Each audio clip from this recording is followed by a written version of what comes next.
Hello everyone, hope all of you are doing good. I am Aryan and currently I am pursuing economics honors from Shri Ram College of Commerce. And आज इस video में आप लोगों का जो एक doubt है कि आपको CUET के लिए अकाउंट्स प्रिपेयर करनी चाहिए, मैथ्स प्रिपेयर करनी चाहिए, दोनों करनी चाहिए, I will clarify that doubt. Fine. And मैं आपको अपना भी जो CUET का स्कोर कार्ड है एक बार वो भी दिखाऊंगा एंड आपको उससे बहुत ज़्यादा क्लैरिटी होगी क्योंकि आप लोगों को डाउट है कि आप अगर BCom ऑनर्स करना चाहते हो आपको मैथ्स चूज़ करनी चाहिए या नहीं, या फिर आपको अकाउंट्स करनी चाहिए. So I clarify all those doubts. So now let us begin with the video. So सबसे पहले हम अकाउंट्स पे आते हैं. ठीक है, देखो अकाउंट्स अगर आप लेते हो तो अकाउंट्स के फ़ायदे क्या क्या हैं. So first of all accounts is comparatively higher scoring than maths.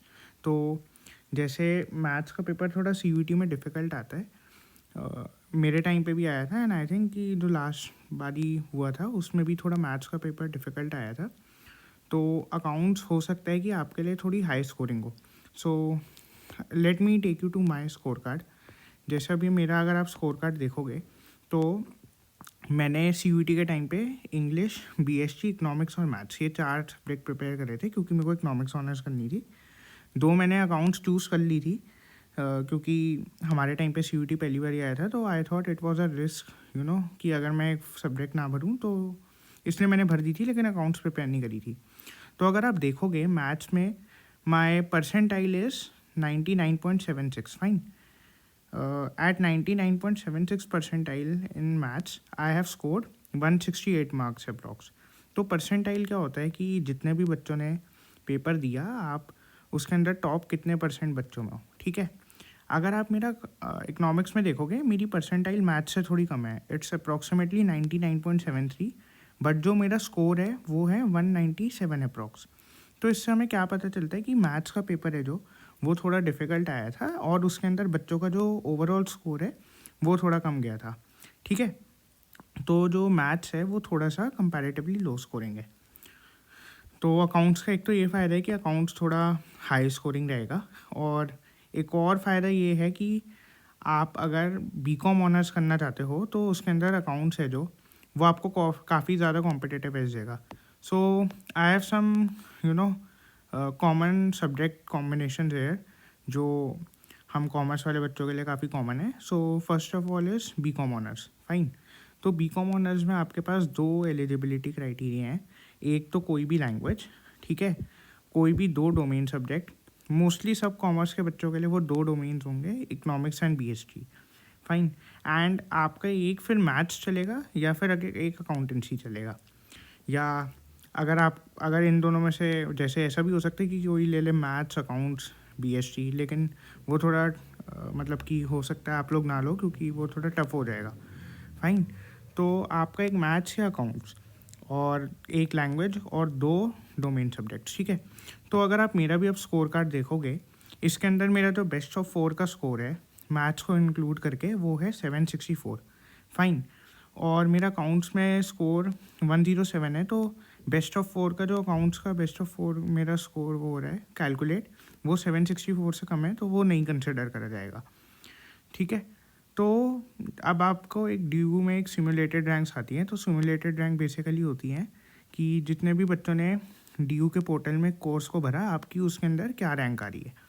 तो 764 स्कोर पे मेरी इकोनॉमिक्स ऑनर्स में 115 रैंक थी और BCom ऑनर्स में 1086. तो इसलिए था कि जब DU में आपका आखिरी में वो होता है मेरिट कैलकुलेट होती है, वो परसेंटाइल के बेसिस पे नहीं होती, वो होती है नॉर्मलाइज्ड स्कोर के बेसिस पे. ठीक है, तो जो मेरा नॉर्मलाइज्ड स्कोर है वो 764 बन रहा था. दो मेरी हर सब्जेक्ट में जो 764 स्कोर है आप देखोगे परसेंटाइल बहुत अच्छी है. इंग्लिश में 100 है, BSc में 100 है, इकोनॉमिक्स और मैथ्स में अप्रॉक्स 99.73 है. लेकिन मैथ्स में कंपैरेटिवली क्योंकि कम स्कोर आया था बच्चों का, तो जिन बच्चों ने BCom ऑनर्स में अकाउंट्स को इंक्लूड करा था उनका जो हमारा वो होता है नॉर्मलाइज्ड स्कोर वो काफ़ी ज़्यादा गया था.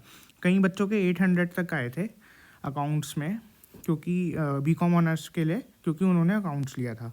फाइन. तो अगर आप BCom ऑनर्स करने के लिए एकदम तैयार हो, if your mind is clear, तो हो सकता है कि अगर आप अकाउंट्स लो तो आपको फ़ायदा हो. Fine. So this is one thing.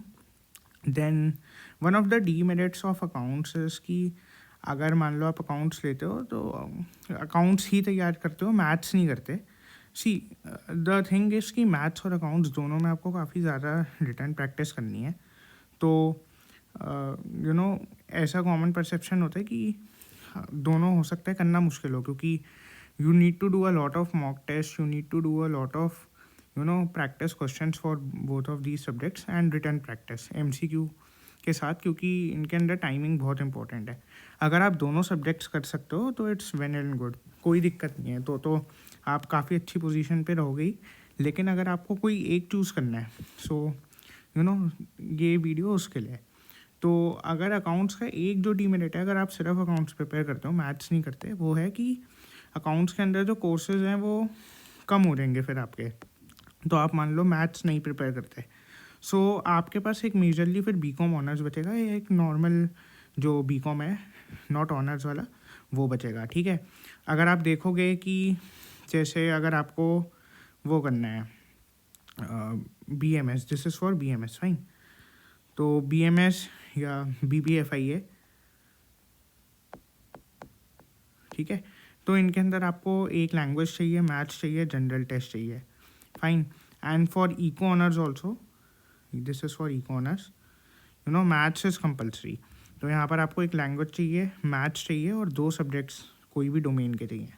ठीक है, तो अकाउंट्स अगर आप मान लो सिर्फ अकाउंट्स प्रिपेयर कर रहे हो और आप मैथ्स नहीं करते हो, तो in that case you will have a little less options. Your major option will be BCom honours only. ठीक है, then let us come to maths. तो मैथ्स का वही है कि मैथ्स अगर आप करते हो तो majority of the courses will be covered. जैसे आप यहाँ पर भी देख सकते हो कि मैथ्स अगर आपने कर लिया तो आप BCom honours, BMS, BBFIA, eco honours, या फिर स्टैट्स ऑनर्स, मैथ्स ऑनर्स, सब सब्जेक्ट्स में, सब कोर्सेज में मैथ्स कंपल्सरी है, fine. So this is the major benefit of doing maths. और मेरे को भी वैसे इको ऑनर्स करनी थी, इसलिए मैंने मैथ्स करी थी। और मेरे को तब यही था कि क्योंकि मैथ्स अगर मैंने अच्छे से कर ली तो मेरे हर एक कोर्स में मैं एलिजिबल हो जाऊँगा मैथ्स के साथ, तो इसलिए मैंने तब मैथ्स चूज़ करी थी। But at that time I wasn't aware कि मैथ्स के अंदर जो स्कोर है, नॉर्मलाइज्ड स्कोर, वो कम जाएगा। सो आप ये चीज़ थोड़ा सा ध्यान रखना।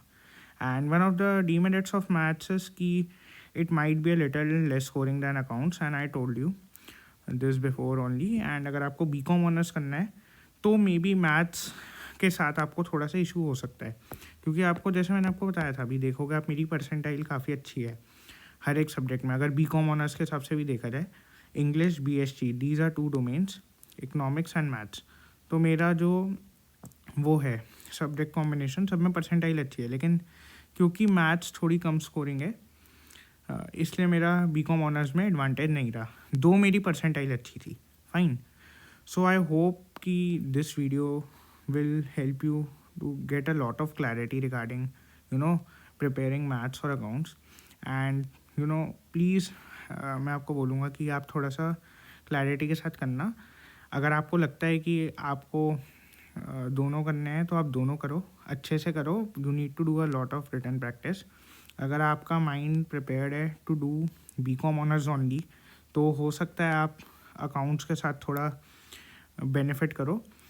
और अगर आपको लगता है कि आप हर कोर्स में वो करना चाहते हो, आपको हर कोर्स में एलिजिबिलिटी चाहिए, तो maths can be a good option for you, क्योंकि मैथ्स के साथ आप हर एक कोर्स में एलिजिबल हो गए, fine.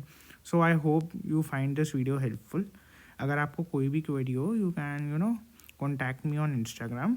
And all the best to you all, and thank you.